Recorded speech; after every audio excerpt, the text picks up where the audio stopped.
How to factory reset a Bespoke Jet Bot Combo robot vacuum.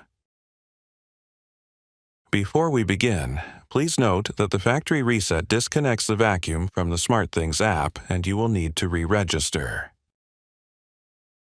Open the top cover. Use a clip or pin to press the reset button until you feel or hear a click. Press and hold Start, Stop, and Docking buttons simultaneously for 7 seconds. The indicator will blink in white, and the factory reset process will begin.